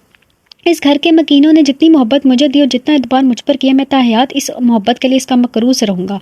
یہ محبت ان پر واجب نہیں تھی، لیکن پھر بھی ان لوگوں نے مجھے محبت دی۔ سچ کہوں میں کبھی بھی اس محبت کا حق ادا نہیں کر سکتا۔ میں جتنا ان لوگوں کے لیے کر سکتا تھا میں نے کیا۔ میں نے ناز کو ہمیشہ اپنی چھوٹی بہنوں کی طرح سمجھا اور اسے بہت پیار دیا۔ عزیز کو اپنا دوست اور بھائی سمجھا، حماد کو اپنا چھوٹا بھائی سمجھا، چاچی حلیمہ کو اپنی ماں اور چچا سکندر کو اپنا باپ سمجھا۔ سچ تو یہ ہے کہ مجھے کبھی بھی فیملی کی کمی محسوس نہیں ہوئی۔ میرے والد کی وفات کے بعد میرے نانا نے میری ماں کی شادی کرا دی تو میرے سوتیلے باپ نے مجھے ساتھ رکھنا پسند نہیں کیا، لیکن میری عزیز جان چچا نے مجھے بیٹوں سے بھی بڑھ کر پیار دیا۔ ان کا کہنا تھا کہ میں ان کے مرحوم بھائی کی آخری اور واحد نشانی ہوں۔ چاچی حلیمہ میں نے اپنی ماں تلاش کی اور مجھے مل بھی گئی۔ میرا دل کرتا ہے قیامت کے دن جب مجھے میرے ماں باپ کے نام سے بلایا جائے تو مجھے چاچی حلیمہ اور چچا سکندر کے نام سے اٹھایا جائے، کیونکہ یہی میرے ماں باپ ہیں میرے لیے۔ تو عزیز ہمیشہ سے میرے ساتھ رہا، میرا ہمدم، میرا دوست، میرا بھائی، اس نے ہر قدم پر میرا ساتھ دیا۔ دنیا میں شاید کوئی سمجھ ہی نہیں سکتا تھا کہ میرے عزیز کا کوئی رشتہ ہے۔ عزیز نے لاریب سے کہا تھا کہ مجھے رئیس پر بھروسہ ہے۔ مجھے عزیز سے اسی جواب کی توقع تھی۔ میں اپنا گاؤں اور اپنا گھر صرف اس وجہ سے چھوڑ کر جا رہا ہوں کہ مجھے لاریب سے محبت ہو گئی۔ میں نے اسی وقت اپنے دل کو خاموش کرا لیا تھا اور اس رشتے کا پاس رکھنا چاہا جو میرے اور اس کے بیچ میں تھا۔ وہ سیدھی سی بات ہو سکتی تھی کہ میں اس کے گھر جاتا، میں اسے دیکھتا، مجھ سے محبت ہوتی ہے اور میں اسے شادی کر لیتا، لیکن رئیس اسلم کی زندگی میں آج تک کچھ بھی سیدھا نہیں ہوا تھا، تو محبت کیسے سیدھی ہو جاتی؟ ایسا نہیں تھا کہ محبت کے اس شکنجے سے میں نے نکلنے کی کوشش نہ کی ہو، میں جتنا اسے دور بھاگ سکتا تھا بھاگا، لیکن مجھے اس کا دکھ ہوتا تھا، احساس ہوتا تھا کہ وہ کن پریشانیوں میں ہے، اور میں اس کے لیے جتنی آسانی کر سکتا تھا اس گاؤں میں نے کی۔ حالانکہ یہ سب اس کے لیے عزیز کو کرنا چاہیے تھا، مگر میں جانتا تھا کہ عزیز ایسا کبھی نہ کرتا۔ میں نے سوچا تھا کہ میں اسے اس کے حال پر چھوڑ دوں اگر وہ تنگ ہوتی ہو تو، لیکن جب میں نے اس کی آنکھوں میں دیکھتا مجھے اس پر ترس آتا تھا۔ میں اندر ہی اندر خوف زدہ بھی تھا کہ کہیں میری یہ باتیں اسے میری طرف متوجہ نہ کر لیں، مگر ایسا کچھ بھی نہیں ہوا۔ اور ایک بہت مضبوط کردار کی لڑکی تھی۔ مضبوط کردار کا تو میں خود بھی اپنے آپ کو بھی سمجھتا تھا، لیکن قسمت مجھے دھوکہ دے گئی۔ قسمت نے عزیز سے پہلے مجھے آپشن دیا تھا لاریب کو قبول کرنے کا، لیکن میں سدا کا بدقسمت انسان بدقسمت ہی رہا۔ اب میں اس گھر کو چھوڑ کر جا رہا ہوں اور کوشش یہ ہے کہ دوبارہ پلٹ کر کبھی نہ ہوں۔ مجھے اس رشتے کا پاس رکھنا آخری سانس تک جو میرے اور لاریب کے بیچ میں ہے، باقی محبت کرنا یا نہ کرنا میرے بس کی بات نہیں ہے۔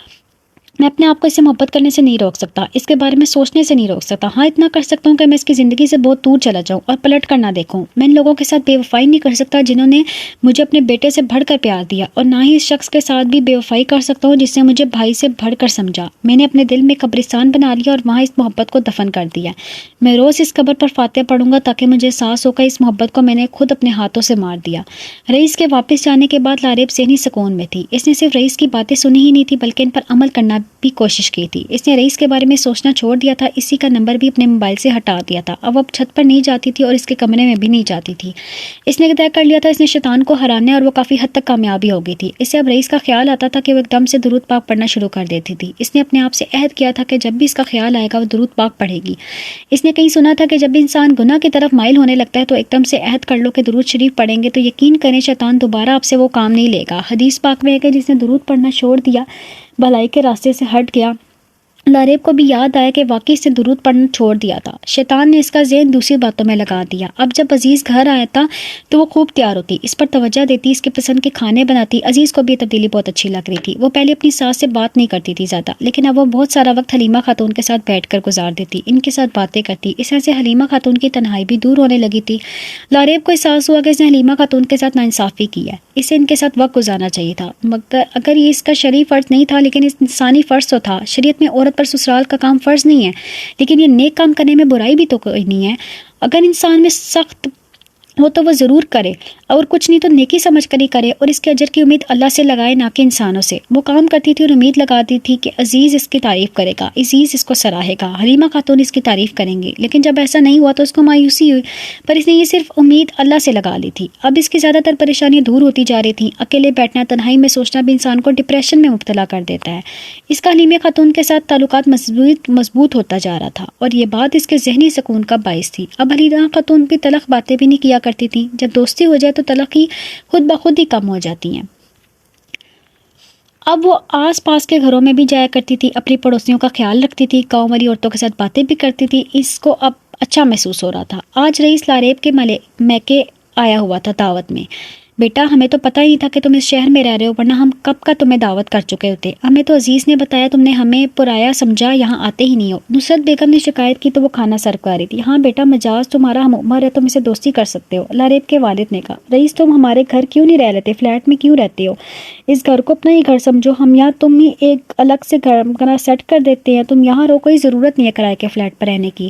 مجاز نے اپنا عید سے کہا تو رئیس مسکرا دیا. نہیں میں وہاں بہت ایزی ہوں, وہ جگہ میرے آفس سے قریب ہے, اس لیے آنے جانے میں آسانی ہوتی ہے. آپ سب کی اپنائیت کا بہت شکریہ. رئیس نے کھانے سے لطف اندوز ہوتے ہوئے کہا. ویسے کھانا بہت اچھا بنا ہے چاچی, کھانے کی تعریف کرنا نہ بھولا. شکریہ بیٹا, مجاز کی دلہن نے بنایا, وہ بہت اچھا کھانا بناتی ہے.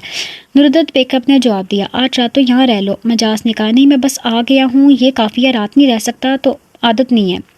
رئیس نے جواب دیا. تم میں بالکل عزیز کی طرح ہوں. اس دن جب وہ حلیمہ کو یہاں لایا تھا ڈاکٹر کو دکھانے کے لیے, تو بھی وہ رات ہمارے گھر نہیں رہا تھا. نصرت بیگم نے کہا.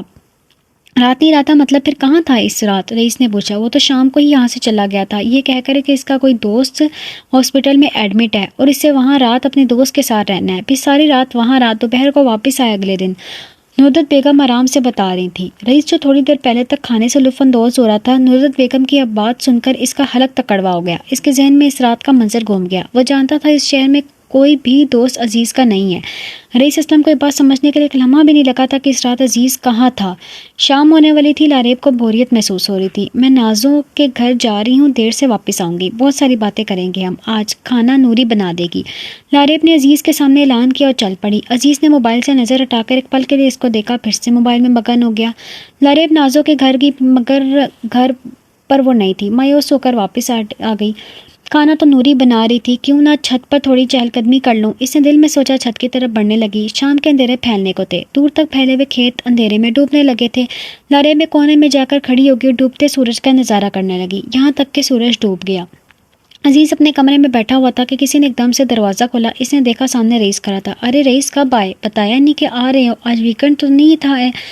عزیز نے اسے دیکھ کر کہا, لیکن اگلے پل اس نے نوٹ کیا رئیس کا چہرہ کچھ عجیب سا ہو رہا تھا. لاریب کہاں ہے؟ رئیس نے سلام دعا کیے بغیر سیدھا لاریب کا پوچھا تو عزیز کو حیرت ہوئی. وہ نازوں کے گھر گئی ہے, کہہ رہی تھی دیر سے آئے گی. عزیز لیٹا ہوا تھا, اب اٹھ کر بیٹھ گیا. چھت پر آؤ, مجھے کام ہے. رئیس کہتا ہوا باہر نکل گیا. عزیز بھی اس کے پیچھے ہو لیا. دونوں سیڑھیاں چڑھ کر چھت پر آ گئے. گھٹیا انسان, شرم نہیں آئی تجھے ایسی حرکت کرتے ہوئے؟ رئیس نے اس کے کندھے پر زور سے مکہ مارتے ہوئے کہا. عزیز ایک پل کو پیچھے کی طرف ہوا. اس نے چہرہ موڑ کر کندھے کو دیکھا, پھر سوالیہ نظروں سے رئیس کو دیکھا. کیا کہہ رہے ہو اور یہ کس لہجے میں بات کر رہے ہو؟ عزیز نے بے یقینی سے پوچھا. اور کس لہجے میں بات کروں تجھ سے؟ اپنی بیوی کو آزماتا ہے, شرم نہیں آئی ایسی حرکت کرتے ہوئے؟ جانتے ہو کتنی پریشان رہی وہ بیچاری تیری اس حرکت کی وجہ سے, کرنا برا وقت دیکھا اس نے.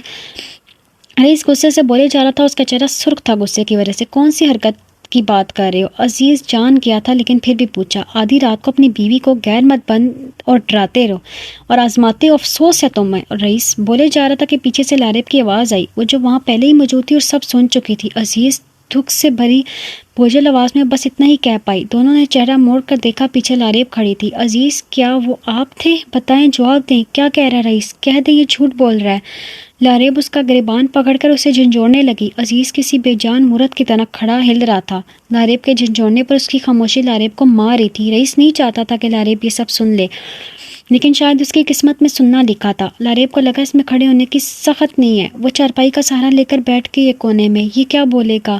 اس کے پاس بولنے کو کچھ ہے نہیں۔ تو نے ایک پل کو تو سوچا ہوتا کہ اگر اس ساتھ لارب مجھے آ کر بتا دیتی تو میں تجھے پہچانے بغیر ایک پل سوچے بنا تجھے گولی مار سکتا تھا، تو میرے ہاتھوں قتل ہو جاتا، باقی پیچھے کیا رہ جاتا؟ میرے لیے میرا اپنا بھائی جیسا دوست میرے ہاتھوں قتل ہو جاتا۔ میں اتنا عرصہ یہ سوچ سوچ کر پریشان رہا کہ میری موجودگی میں کون ہو سکتا ہے وہ شخص جو میرے گھر کی دیوار پھلانگ کر آ گیا۔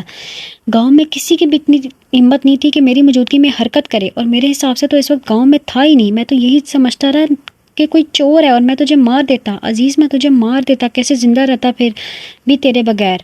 بتا۔ رئیس غصے اور دکھ سے کہتا جا رہا تھا اور روتا بھی جا رہا تھا۔ عزیز بولے نا، کہے نا کہ یہ جھوٹ بول رہا ہے، مجھے یقین نہیں آ رہا۔ آپ تو شہر گئے تھے نا اس رات؟ لارب ایک بار پھر سے بے یقینی سے کہہ رہی تھی، ایسے جیسے اسے اندھا اعتماد ہو عزیز پر۔ وہ دل سے چاہتی تھی آج عزیز سچا ثابت ہو اور رئیس جھوٹا۔ مجھے معاف کر دو لارب، عزیز نے جھکے ہوئے سر کے ساتھ کہا تو لارب نے بے یقینی سے اس کی طرف دیکھا۔ مجھے یقین نہیں آ رہا آپ نے ایسا کیوں کیا؟ مجھے آزمانے کے لیے یا مجھے ڈرانے کے لیے؟ کیا سوچا آپ نے کہ میں اس انسان کی محبت قبول کر لوں گی جو اس رات آیا؟ کیا اتنی بے اعتبار ہوں میں؟ اتنی عرضہ ہے میری ذات آپ کے لیے؟ اس کے دماغ میں بہت سارے سوال تھے جن کے جواب وہ عزیز جیسے چاہتی تھی۔ معاف کر دو، کیسے معاف کر دوں؟ نہیں ہے میرے پاس کوئی معافی آپ کے لیے۔ عزیز جب انسان رشتوں کو آزماتا ہے نا تو انسان امتحان تو پاس کر لیتا ہے لیکن رشتہ ہار جاتا ہے۔ لارب کہتی ہوئی تیزی سے سیڑھیاں نیچے اتر گئی۔ تو ہمیشہ کہتا تھا نا تو لارب کے لائق نہیں ہے، آج میں کہتا ہوں عزیز کہ تو واقعی لارب کے لائق نہیں ہے۔ رائس نے اپنی شہادت کی انگلی اس کے سینے پر دستک کے انداز میں مارتے ہوئے کہا، مر گیا آج تو میرے لیے اور میں تیرے لیے۔ رائس نے ایک اور وہاں سے چلا گیا۔ عزیز اب اندھیرے میں وہاں تنہا کھڑا تھا۔ ہاں میں احساس کمتری میں اتلا تھا۔ ہاں واقعی مجھے لگتا تھا کہ میں اس کے لائق نہیں ہوں۔ صرف یہی نہیں، ہر پل مجھے دھڑکا لگا رہتا تھا کہ وہ ایک نہ ایک دن مجھے چھوڑ کر مجھ سے بہتر کسی انسان کے ساتھ چلی جائے گی۔ اس کی ہر بات سے مجھے یہی محسوس ہوتا تھا۔ جب میں نے اسے پہلی بار دیکھا تھا تو دیکھتا ہی رہ گیا تھا، اور اس دن میں نے سوچا تھا کہ یہ لڑکی کیسے میرے ساتھ رہے گی؟ ایسا کیسے ہو سکتا ہے؟ آج تک اس لڑکی کو کسی سے محبت نہ ہوئی ہو، اور یہ کسی کو اس لڑکی سے محبت نہ ہوئی ہو۔ اتنی حسین، اتنی خوبصورت لڑکی کیسے کس کی نظروں سے بچ سکتی تھی؟ آج کے دور میں جہاں بے حیائی عام ہو چکی تھی، موبائل فون عام تھے، اس دور میں بھلا اتنی خوبصورت لڑکی کیسے ان چیزوں سے بچ سکتی تھی؟ یا اب تک بچی ہوئی تھی؟ شاید اس سے پہلے ہی مجھے یہ بات پتہ چلی کہ وہ مجھ سے شادی کرنے کے لیے راضی نہیں ہے، صرف اس لیے کہ میں اس کے لائق نہیں ہوں، اس کے مقابلے میں کم صورت ہوں، اس کے مقابلے میں کم پڑھا لکھا ہوں۔ شادی کے بعد جب وہ بار بار میرے پاس آ کر بات کرنے کی کوشش کرتی ہے تو مجھے یہ بس رشتہ نبھانے والی زبردستی کی شادی لگی۔ مجھے لگا ضرور اس کی ماں نے اس سے کہا ہوگا شوہر کے ساتھ ہر حال میں نپا کرو۔ اس نے مجھ سے محبت کا اظہار تو کیا تھا لیکن مجھے یقین نہیں آیا، بھلا 3 دن میں ایک لڑکی کو کیسے اس شخص سے محبت ہو سکتی ہے جس شخص کو کچھ دن پہلے وہ اپنے لائق ہی نہیں سمجھ رہی تھی۔ مجھے لگا وہ صرف یہ شادی بچانے کے لیے محبت کا ڈرامہ کر رہی ہے۔ میں بار بار اس کا موبائل چیک کرتا تھا کہ کہیں کسی لڑکے کا اس کی کسی محبوب کا پیغام تو نہیں، مگر مجھے ایسا کچھ بھی نہیں ملا۔ میرے سونے کے بعد میں نے کئی بار دیکھا کہ وہ نیند سے بیدار ہو کر باہر چلی جاتی ہے موبائل اٹھا کر۔ اس وقت میرے دل میں شک پیدا ہو جاتا تھا کہ ضرور کسی محبوب سے فون پر باتیں کرنے کے لیے آدھی رات کو باہر جاتی ہے۔ میں نے کئی بار اس کا تعاقب کیا، بس باہر برآمدے میں بیٹھی رہتی تھی، موبائل اس کے سامنے پڑا رہتا تھا مگر وہ اسے استعمال نہیں کرتی تھی۔ وہ جب تک بیٹھی رہتی تھی میں اس کو دیکھتا تھا اور اس کی حرکات و سکنات کو نوٹ کرتا تھا۔ پھر مجھے لگا کہ وہ شاید ایسی ہی باہر جاتی ہے۔ پھر رئیس واپس آ گیا اپنی پڑھائی مکمل کر کے۔ اس نے مجھ سے رئیس کی شکایت کی، میں نے اسے سمجھایا کہ وہ بہت اچھا ہے، لیکن اس وقت اس سے پھر میرے دل میں شوق پیدا ہوا کہ کہیں وہ رئیس میں تو دلچسپی نہیں رکھتی ہے۔ وہ بار بار مجھ سے رئیس کی شکایت کرتی تھی، پتہ نہیں کیوں مجھے لگتا تھا کہ وہ بہانے سے اس کا ذکر کرتی ہے۔ رئیس ہر طرح سے اس کے لائق تھا، تعلیم میں، شکل و صورت میں۔ مجھے لگا شاید اسے رئیس میں دلچسپی ہے۔ پھر ایک دن پتہ نہیں مجھے کیا ہوا، میں نے اسے آزمانے کا ارادہ کیا۔ اپنے ذہن میں ساری پلاننگ ترتیب تھی، میں یہ کرنا نہیں چاہتا تھا لیکن شیطان نے مجھے بھٹکا دیا۔ یہ شیطان بھی ہم سے کیا کیا نہیں کرواتا، اور ہم اب بہت آرام سے اس کے اشاروں پر ناچتے ہوئے اس کی خوشی کا باعث بنتے ہیں۔ میں اس رات نقاب پہن کر اس کے پاس گیا۔ مجھے کسی قسم کا خوف نہیں تھا، مجھے معلوم تھا کہ وہ کسی سے کچھ نہیں کہے گی۔ اور اس نے ایسا ہی کیا، کسی سے کچھ نہیں کہا۔ لیکن جب اس رات میں نے اس کے موبائل پر رئیس کا پیغام دیکھا تو میں سمجھ گیا کہ اس نے اس بات کا ذکر رئیس سے کیا ہے۔ میں اس وقت واقعی پریشان ہو گیا۔ میں نے رئیس کو بھی دیکھا، وہ بھی پریشان لگ رہا تھا ان دنوں۔ اگلے ہی دن رئیس ایک نئی رائفل بھی لے کر آیا۔ میں سمجھ گیا کہ وہ اپنے گھر گھسنے والے کو مارنا چاہتا ہے۔ میں ڈر بھی گیا کہ کہیں وہ شک کی بنیاد پر کسی اور کو نہ مار دے۔ مجھے رئیس کی فکر ستانے لگی۔ اس دوران مجھے لاریب سے شکایت تھی کہ اس نے مجھے اس رات والا واقعہ نہیں بتایا۔ اصولاً اسے بتانا چاہیے تھا، لیکن جب اس نے مجھے شہر جانے سے روکا تو مجھے خوشی ہوئی کہ وہ میرے جانے سے خوش نہیں، ورنہ کوئی بری عورت ہوتی تو چاہتی کہ اس کا شوہر جائے تو اسے آزادی ملے۔ اس کے بعد میں خوش ہو گیا اور اس کو پہلے سے زیادہ خیال رکھنے لگا، مگر وہ جانے کن سوچوں میں گم تھی۔ میں سمجھ گیا کہ وہ اس رات کی وجہ سے پریشان ہے۔ پھر ایک دن اچانک رئیس آ گیا۔ رئیس کے جانے کے بعد وہ خوش رہنے لگی۔ میں سمجھ گیا کہ رئیس نے اس کو کوئی سمجھایا ہوگا۔ پھر سب صحیح ہو گیا۔ مجھے لگا کہ میں غلط نہیں کر رہا ہوں، میرا حق ہے۔ جو لڑکی میرے نکاح میں اس ازمانے میں حرج نہیں۔ ہاں شاید میرا اس ازمانے کا طریقہ غلط تھا۔ مجھے رئیس پر شک نہیں تھا کیونکہ میں اسے بچپن سے جانتا تھا۔ میں لاریب کو نہیں جانتا تھا۔ اس کی ہر بات مجھے اس بات کا احساس دلاتی تھی کہ وہ مجھ سے خوش نہیں ہے۔ بار بار شہر جانے کی بات، نوکری کی بات، میری کم تعلیم یافتہ ہونے کی انڈائریکٹلی ذکر کرنا، مجھے اس کے سامنے اپنا آپ چھوٹا لگتا تھا۔ میں نے کیا غلط کیا جو اسے آزمایا؟ کیا بیویاں نہیں آزماتی اپنے شوہروں کو؟ کیا وہ ان پر شک نہیں کرتی؟ یار پچھلے ایک ہفتے سے صدمے میں تھی۔ اس نے عزیز سے بول چال بند کر دی تھی۔ لاریب نے، اس کا دل نہیں کر رہا تھا عزیز سے بات کرنے کو۔ عزیز آتا تو وہ کمرے سے باہر چلی جاتی، اسے دیکھ کر منہ پھیر لیتی۔ رئیس بھی واپس چلا گیا تھا۔ عزیز بار بار اس سے بات کرنے کی کوشش کر رہا تھا لیکن وہ موقع ہی نہیں دے رہی تھی۔ ایک دن وہ اپنے کمرے میں بیٹھی ہوئی تھی کہ اچانک سے عزیز آ گیا اور اس کے پاؤں میں پڑ گیا۔ یا لاریب ایک دم سے چونک گئی اور اپنے پاؤں پیچھے کر لیے، ہاتھ جوڑے اس کے پیروں میں پڑا ہوا تھا۔ مجھے معاف کر دو لاریب، مجھ سے غلطی ہوگی، میں بہت شرمندہ ہوں۔ میں کیا کروں؟ میں تم سے محبت ہی اتنا کرتا تھا۔ میرے دل میں شیطان وسوسہ ڈال کے کہ میں تمہیں آزماؤں۔ میں شیطان کے بہکاوے میں آ گیا۔ شاید اس سے میری اور تمہاری بیچ کی محبت برداشت نہیں ہوئی تو اس نے دوریاں ڈالنے کی کوشش کی، لیکن یقین کرو میں اپنے اس فعل پر بہت شرمندہ ہوں۔ اب میں گزرا ہوا وقت واپس نہیں لا سکتا اور نہ ہی اپنی غلطی سدھار سکتا ہوں۔ بس اتنا کر سکتا ہوں کہ تم سے معافی مانگوں۔ مجھے یقین ہے تم مجھے معاف کر دو گی کیونکہ تم بہت اچھی ہو اور میں بہت برا ہوں۔ میں تم سے وعدہ کرتا ہوں کہ اپنی اس غلطی کے ازالے پہلے کی طرح میں تمہیں شہر لے جاؤں گا اور تمہارے ساتھ ہی رہوں گا۔ میں یہ سب اپنے بچے کے لیے نہیں کروں گا، ابھی میں یہ سب اور صرف تمہاری خوشی اور تمہاری آسانی کے لیے کروں گا۔ صحیح کہا تھا اس نے کہ مجھے اپنے بچے کی تو فکر ہے، لیکن لاریب کی تو کسی کی بچی ہے۔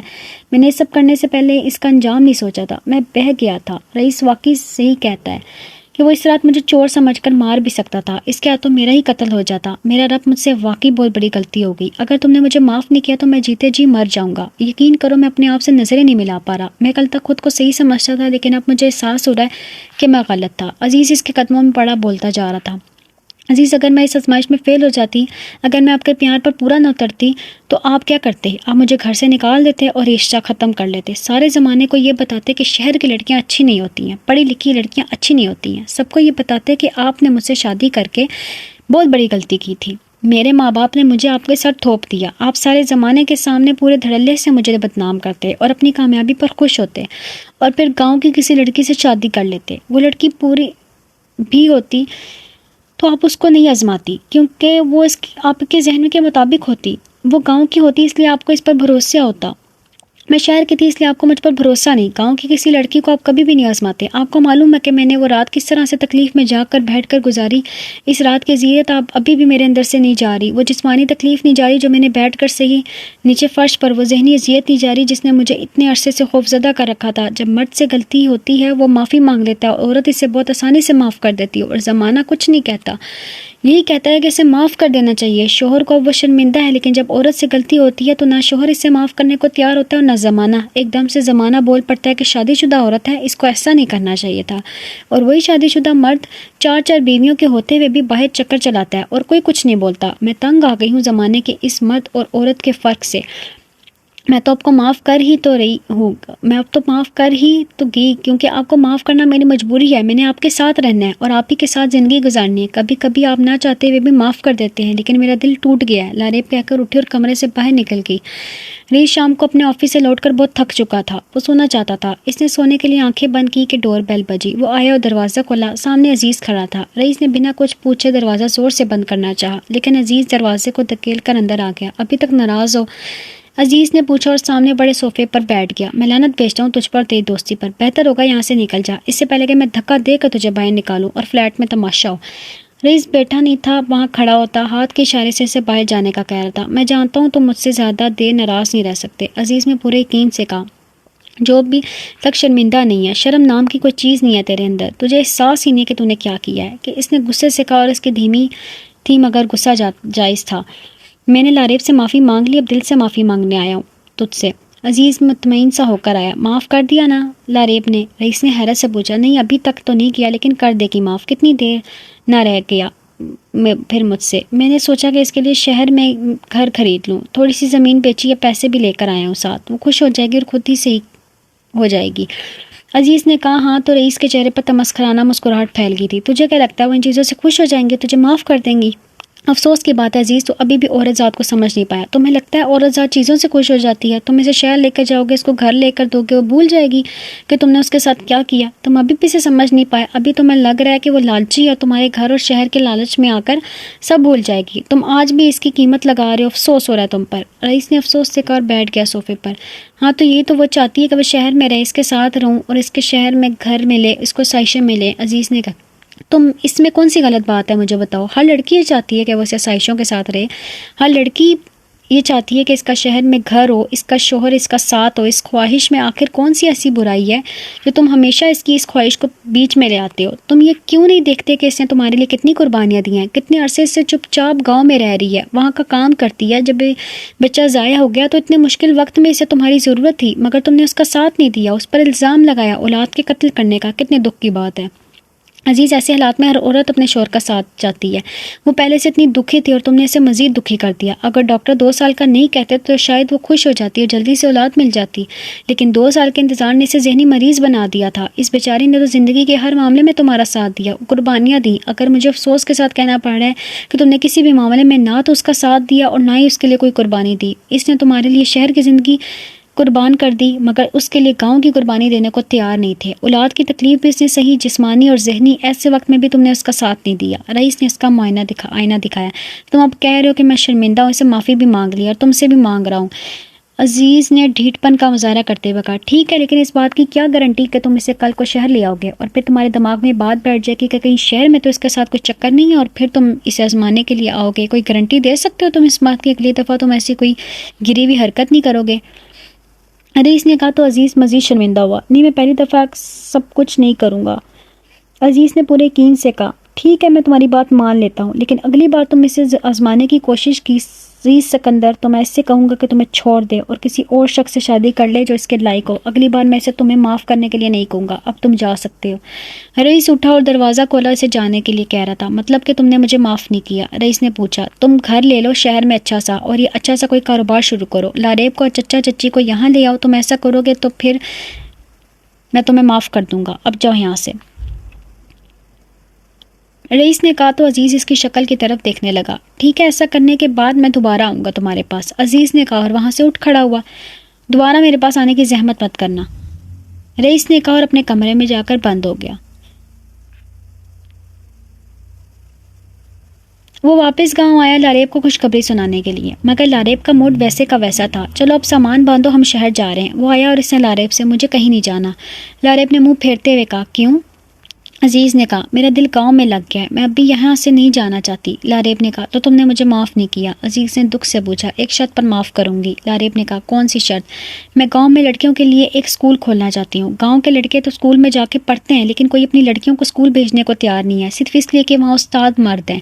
میں ان کو پڑھاؤں گی اور اپنے ساتھ کچھ اور لیڈیز ٹیچرز کو بھی لے آؤں گی تاکہ کسی کو اپنی بیٹیاں بھیجنے میں مسئلہ نہ ہو۔ میں گاؤں کی عورتوں کو بھی پڑھاؤں گی تاکہ وہ تھوڑا بہت لکھنا پڑھنا سیکھ سکیں، اور جو خرچہ آپ شہر میں گھر لینے کے لیے کریں وہ مت کریں، وہ میرے اسکول پر خرچ کریں۔ شہر میں گھر لینا اب مجھے خود غرضی لگ رہا ہے، میں خود وہاں جا کر مزے سے آرام سے رہوں اور یہاں کی لڑکیاں بیچاریاں ایسی بنا پڑھائی کے بیٹھی رہیں، یہ مجھ سے برداشت نہیں ہوگا۔ جو والدین اپنی بچیوں کو پڑھانے کے لیے راضی نہیں ہیں، میں ان کو بھی راضی کروں گی۔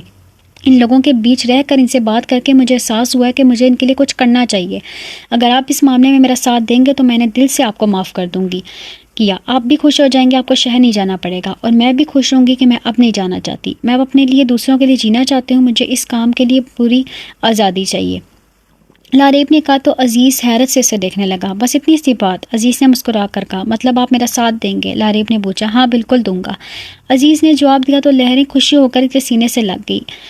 لاریب کے آنسوں کی نمی عزیز اپنے قمیض پر محسوس کر رہا تھا۔ وہ دونوں ڈیرے پر بیٹھے ہوئے تھے، سامنے اسکول کا کام چل رہا تھا۔ چلو تم خوش ہو جاؤ، تمہیں گاؤں کی قربانی نہیں دینی پڑی۔ پریس نے کہا۔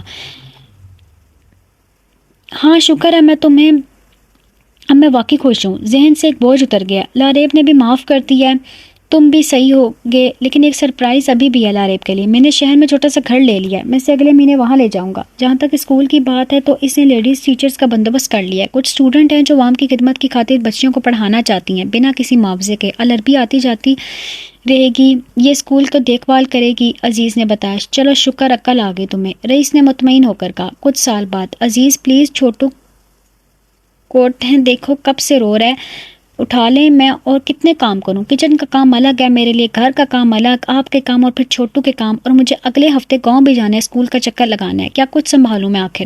لاریب نے کچن سے آواز لگائی۔ کیا سنبھالو گے؟ میرے دل کو خود سے آنچل سنبھلتا نہیں ہے۔ اس کا جواب دینے کی بجائے عزیز چھوٹو کو اٹھاتا ہوا کچن تک آیا اور گانا گانے لگا۔ اب میں اچھا لگتا ہوں عورتوں کی طرح بچہ سنبھالتے ہوئے، عزیز نے بنا کر کہا۔ ہاں تو کس نے کہا تھا پڑھائی چھوڑنے کو، ورنہ آج بھی آپ آفس نہیں جاتے تو بچہ سنبھالیں۔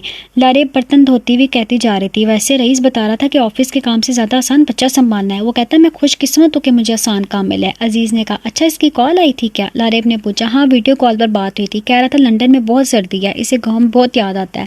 عزیز نے بتایا۔ تو اسے ضرورت کیا تھی ملک سے باہر جانے کی، بندہ اپنے ملک میں رہ کر بہت کچھ کر سکتا ہے جیسا کہ میں کر رہی ہوں۔ لاریب اب برتنوں کو کپڑے سے خشک کر رہی تھی۔